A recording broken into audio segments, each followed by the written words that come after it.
Number 4.1 का question number 2 है, factorise the following. इसका पार्ट 2 करवा रहा हूँ मैं आपको। पहले पार्ट 1 आप खुद ही कर लेंगे जब आप पार्ट 2 समझ लेंगे।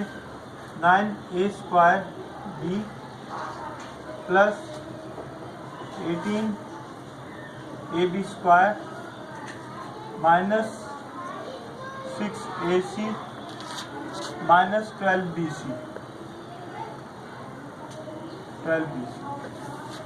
अब आपको क्या करना है, जैसे फर्स्ट क्वेश्चन में किया था, आपको कॉमन देखना है।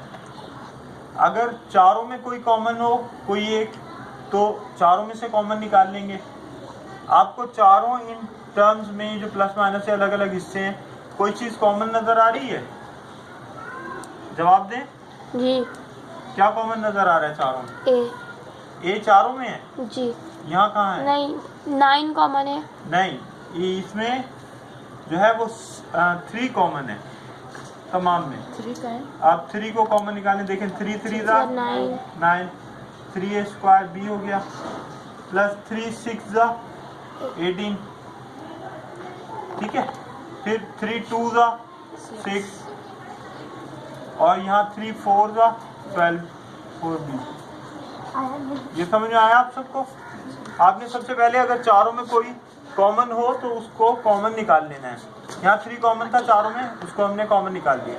अब आपने देखना है इन दोनों में क्या कॉमन है। अब 2 में देखिए, 2 में क्या कॉमन है?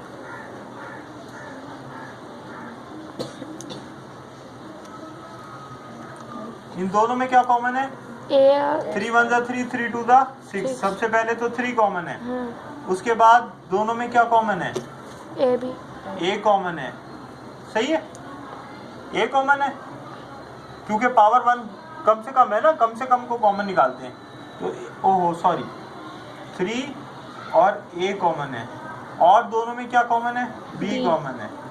अब 3ab निकालने के बाद आपने ये देखना है कि यहाँ आपके पास क्या बचा। इसमें से 3ab निकाल दिया तो क्या रह गया आपके पास? यहाँ सिर्फ ए रह गया, ठीक है, क्योंकि 3a की था वही बाहर चला गया। 2a थे, एक ए बाहर गया, एक ही बचा, और एक ही भी था वही बाहर चला गया।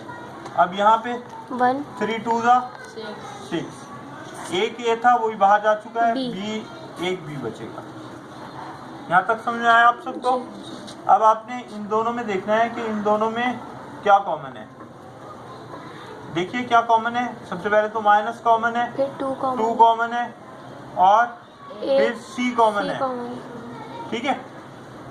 अब 2c कॉमन निकालने के बाद यहाँ क्या बचा?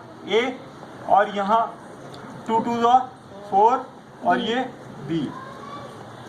यहाँ तक आप सबको समझ में आ गया? अब आपने देखना है इस पूरे में, यानी इस माइनस से पहले ये हिस्सा और ये हिस्सा, इन दोनों में क्या चीज आपको कॉमन नजर आ रही है? क्योंकि माइनस कॉमन निकाला है, यहाँ प्लस आएगा।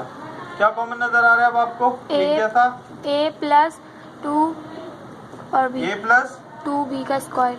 हाँ, a प्लस 2b जो है वो ये कॉमन है, a प्लस 2b। तो आपने a प्लस 2b को कॉमन निकाल लिया, ठीक है। और बाकी क्या बचा? a प्लस 2b को निकालने के बाद 3ab minus 2c, 3ab minus 2c, यही आपका रिक्वायर्ड आंसर होगा। समझ में आया आप सबको? चलें जी।